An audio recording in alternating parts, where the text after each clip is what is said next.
안녕하십니까. 젊은 시각입니다. 현 정부의 무능에 대해 일침을 가한 글이 인상적이어서 짧게 말씀드립니다. 애초에 교육부 장관 유은혜, 국토부 장관 김현미, 외교부 강경화, 통일부 이인영, 복지부 박능우 이딴 거를 국민들이 줄줄줄 외우고 있으면 안 된다고 말합니다. 생업에 집중해야 할 국민들이 이런 걸 꿰고 있다는 건 나라가 똑바로 굴러가지 못하고 있다는 말입니다. 맞는 말이죠. 이전 정부에서 검찰총장, 청와대 비서실장 이름은커녕 얼굴도 모릅니다. 하지만 현 정부는 20대인 저도 다 꿰고 있습니다. 윤석열, 한동훈, 이성윤의 이름을 국민들이 아는 것 자체가 지금 정부가 문제 많다는 증거입니다. 특히 국회의원들이야말로 역대급인 것 같습니다. 저는 오늘 한동안 잊혀진 윤미향에 대해 살펴보고자 합니다. 좌파 언론에서는 사소한 거 하나를 갖고 몇 년을 우려먹는데 윤미향에 대해서는 벌써 잊혀진 것 같습니다. 그래서 제가 다시 상기하고자 영상을 만들었습니다. 구독자분들이 그분 얼굴 보기를 싫어할 것 같아서 되도록 얼굴을 넣지 않겠습니다. 얼마 전 8월 5일 윤미향의 첫 행보로 일본군 위안부 전시회를 열었습니다. 정의연, 기부금 부정사용 의혹으로 혐의가 다 드러난 사람이 위안부 전시회를 여는 것을 보면서 정말 권력 가진 찰면피라고 생각됩니다. 할머니들에게 정말 죄송하고 민망하지 않을까요? 이것에 대해 아시는지 모르겠습니다. 정의연의 북한 스파이가 활동했다는 것을요. 2013년 윤미향은 자신의 페이스북에서 프랑스 국회 고급 공무원을 만났다고 합니다. 특히 시민들에게 일본군 위안부 문제에 대해 설명하며 감동적인 연대 활동을 펼쳐주었다고 합니다. 그리고 다음 사진을 보시죠. 이 프랑스인이 우연히 촛불 집회에도 참여하여 박근혜 대통령은 퇴진해야 한다고 말합니다. 최순실 스캔들로 인해 민주주의를 침해했다고 말합니다. 정말 대한민국에 관심 많은 외국인이죠. 그런데 이 사람 북한 스파이였습니다. 프랑스 정부에 의해 북한 간첩으로 활동한 것이 발각되어 반역죄 혐의로 기소받았습니다. 이런 외국인이 하필 남한 정세에 관심을 갖고 와서 박근혜 퇴진을 외치고 정의연 위안부 문제에 동참한 것입니다. 윤미향과 우연히 만난 것도 아닙니다. 정의연에서 꾸준히 활동을 해오며 여러 인증샷도 볼 수 있습니다. 사진의 오른쪽 남자는 간첩 활동을 하다 국보법 위반으로 징역 7년을 살고 프랑스로 떠난 조덕원입니다. 대놓고 간첩질하면서 할머니들을 앞에 두고 수금을 했습니다. 그 돈들이 어디로 갔겠습니까? 그래서 정의연을 비판하면 오히려 위안부 할머니들을 모욕하는 친일파냐고 합니다. 우리 모두 위안부 할머니에 대해 마음 아파하며 연민을 갖고 있습니다. 비판을 하는 것은 이분들을 이용하여 뒤에서 딴짓하는 저 집단이죠. 윤미향 왜 이렇게 당당한가 했더니 이번에 검찰 고위직 인사에서 윤미향 수사를 뭉갰던 친정부 검사들이 모두 승진했습니다. 이번에 윤미향이 연루된 정의연 의혹 수사 라인이 2명 동시에 승진했습니다. 이 2명이 모두 서울 서부지검 소속인데 한 지검에서 승진자 2명이 동시에 나오는 것은 검찰에서 극히 이례적이라고 합니다. 그런데 하필 서울 서부지검이 이번 정의연 회계부정 의혹 사건을 수사한 것입니다. 정의연 수사를 지휘한 장영수 지검장은 고검장으로 승진하고 이를 보좌한 고경순 차장검사도 검사장으로 승진하여 대검으로 발령났습니다.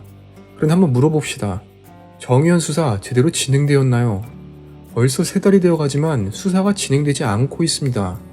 정의연 사무실을 압수수색하고 회계 책임자를 조사하는데 정작 핵심인 윤미향은 어떠한 수사가 진행되지 않고 있습니다. 그러면 검사로서 제대로 업무를 맡지 않은 것이죠. 수사를 못한 것입니다. 그런데 왜 이례적으로 2명이나 승진을 했을까요? 많은 분들이 이렇게 말합니다. 윤석열 총장 믿을 수 없다. 왜 수사한다고 해놓고 진전이 없냐고요. 그런데 이번 검찰 인사 상황을 보시면 윤 총장도 많이 답답할 것 같습니다. 윤미향 조사 안 한 검사는 고검장 승진하고 조국 무혐의 주장하는 검사는 대검찰청 차장으로 승진했습니다. 이것은 단순히 검사들의 수사 의혹을 떨어뜨리는 것뿐만 아니라 검사들에게 어떤 라인을 탈 것인지 압박하는 것입니다. 지금 신임 검사들은 누구보다 승진하고 싶을 텐데 괜히 정의연 수사를 맡아서 좌천되고 싶을까요? 폭탄 돌리기에서 폭탄을 맞고 싶지 않을 것입니다. 현 정권 관련 비리 130여 건 수사가 정면 중단되었습니다. 이번에 이동재 기자의 공소장이 공개되었습니다. 한동훈 검사와 2달간 연락을 해왔고 대화 내용이 모두 공개되었습니다. 그러나 수사팀은 이동재 기자가 한동훈 검사장과 공모했다는 점을 밝히지 못했다고 합니다. 결국 한 검사장과의 공모 여부는 공소장에서 빠졌습니다. 그러면 결국 수사 실패라고 볼 수 있는데 이 사건을 지휘한 검사들 모두 승진했죠. 부동산 문제와 함께 인사 개편 논란으로 민주당 반응이 달라졌습니다. 민주당에서도 연달아 터지는 악재에 청와대와 거리두기를 한다고 합니다. 책임을 청와대로 돌리고 자신들과는 무관하다는 것이죠. 고 노무현 대통령도 부동산 올라서 죄송합니다. 참 미안합니다라고 말합니다. 국민들을 혼란스럽게 하고 잡질 못해서 면목 없다고요. 그런데 지금 모 대통령은 주택시장 안정화됐다는 소리나 하고 있으니 국민들 분노는 진정될 기미도 안 보이고요. 여기에 4대 강보로 또 국민들이 절반으로 갈라져 싸우고 있습니다. 언제가 되어야 대통령의 입에서 죄송하다는 소리를 들을 수 있을까요? 2주 전에는 국회 텃밭에서 상추 심고 감자 캤다는 소식이나 전하고 있습니다. 이것을 보면서 저는 사실 비례대표가 꼭 필요한가 라는 생각도 듭니다. 정말 자기 직무에 최선을 다해 전문성을 살리라고 만들었더니 돈 많이 기부한 사람들이 의원 배지를 달고 있습니다. 정말 문제 많습니다. 시청해주셔서 감사합니다. 구독과 좋아요 부탁드립니다. 감사합니다.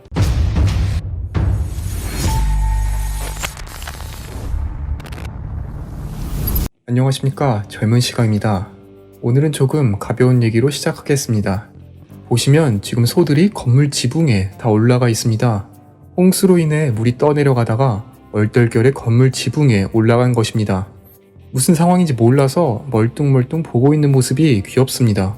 다행히 대규모 장비들을 이용해서 모두 구출하였다고 합니다. 그런데 다시 축사로 들어갈 운명이기에 구출이라고 표현할 수 있는지는 다소 애매합니다. 폭우와 함께 인간의 안일한 대처로 인해 동물들도 고생하고 있는 것 같습니다. 이번 사태로 인해 많은 정치인들이 수해 현장에 내려가 수해 복구 지원을 하고 있습니다. 그런데 벌써부터 많은 논란이 일어나고 있습니다. 진정으로 봉사할 마음이었다면 사진 한 장 남기지 않았을 겁니다. 그래도 좋은 일을 하러 간 것이니 인증샷 정도는 괜찮다고 봅니다. 저도 무작정 딴지를 걸고 억지로 시비를 걸고 싶지 않습니다. 다만 사진들을 보면 정말로 일을 하고 온 것인가 싶습니다. 심상정 의원이 정의당 의원들과 수해지역 봉사사진을 올렸다가 엄청난 비난을 받고 돌아왔습니다. 그래서는 마치 하루 종일 봉사한 것으로 묘사하는데 사진을 보면 그렇지가 않습니다. 우선 옷부터 보세요. 뒤에 여성 봉사자의 옷은 더럽혀졌는데 류호정, 심상정의 옷은 새거나 다름없습니다. 그리고 가장 욕먹는 이유였죠. 신발에서 광이 납니다. 피해자 집주인 4분의 신발을 제외하고 모두들 반짝반짝 광이 납니다.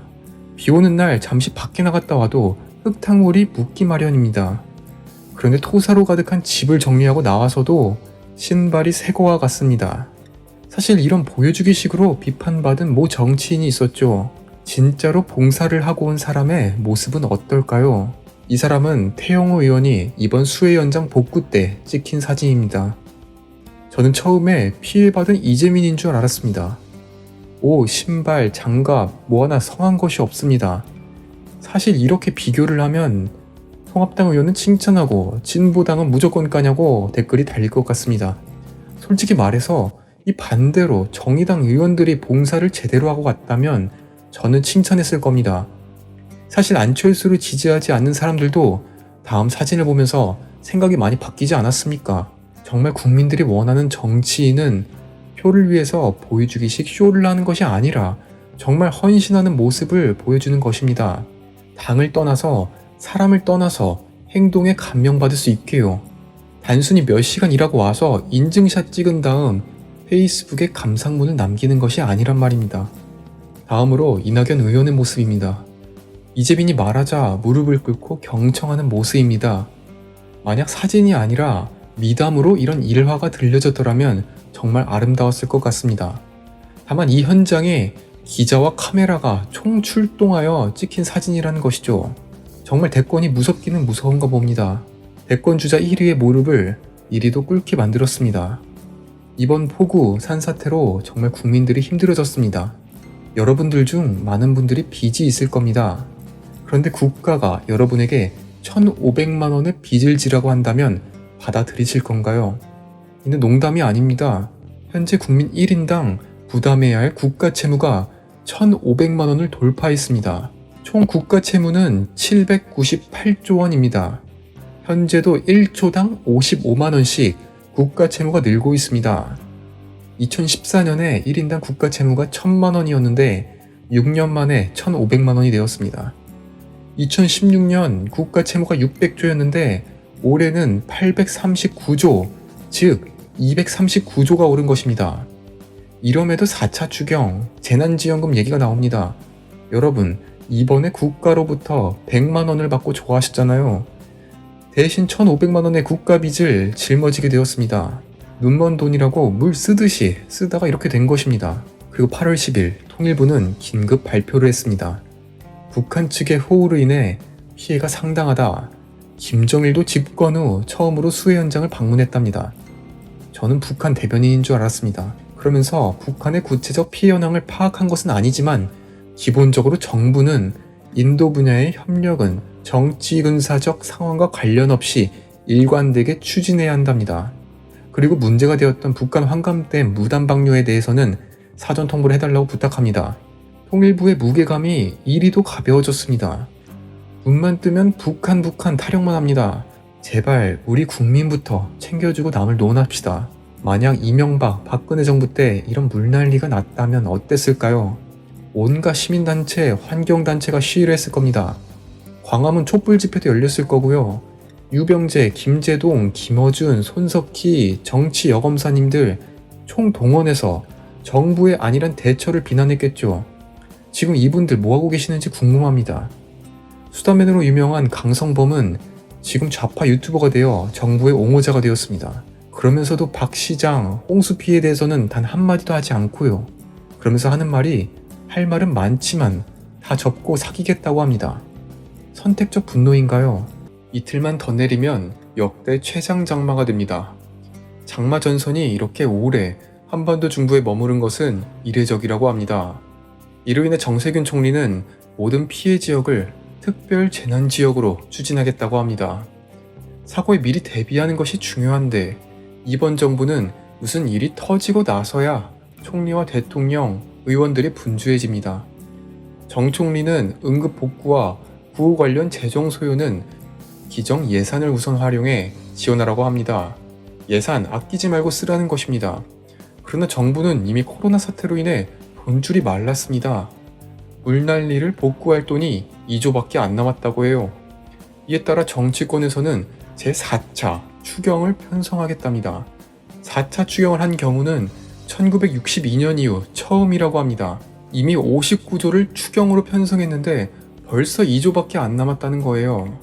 긴급재난지원금을 지급하면서 호우 등 자연재해에 사용해야 할 재난기금을 미리 끌어다 썼기 때문입니다. 신문을 보니까 각 시도의 재정이 메말랐습니다.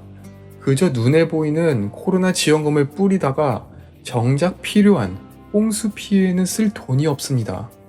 그렇게 돈을 물 쓰듯 하는데 이인영은 북한에 돈 준다고 하지 않나 지금도 별별 혈세가 쏟아지고 있습니다.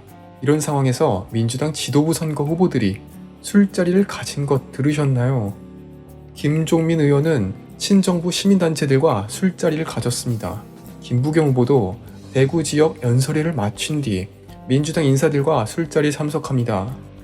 7천여 명이 넘는 이재민들이 고통받고 있을 때 여당 지도부는 술을 마신다. 정말 고맙게도 민주당에서 호우 기간에 불필요한 회식을 하지 말라고 합니다. 이걸 하지 말라고 말해줘야 안 하는 건가요? 상식적으로 눈치껏 하면 안 되지요. 말만 하면 사고치는 대통령께서 이번 폭우 피해에 대해 4대강 보호 영향을 조사 평가해야 한다고 말합니다. 제가 볼 때 어떻게든 이번 홍수의 원인을 4대강으로 찾아서 고마저 해체하려는 것 같습니다. 지금 이게 중요한 게 아닙니다. 수해부터 우선 복구에도 모자랄 판에 4대강 영향평가를 하겠다는 말에 주민들은 한숨만 쉽니다. 그러나 결과는 거짓말을 못합니다. 4대강 제외된 섬진강이 가장 큰 피해를 입었고 4대강 본류에서는 홍수 피해가 적었습니다.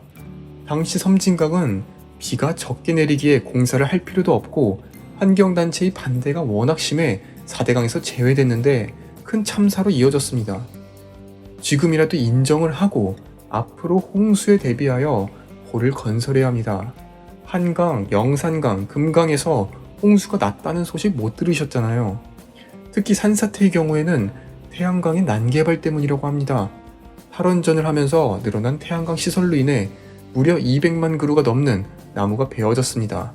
문제 정말로 많습니다. 시청해주셔서 감사합니다. 구독과 좋아요 부탁드립니다. 감사합니다.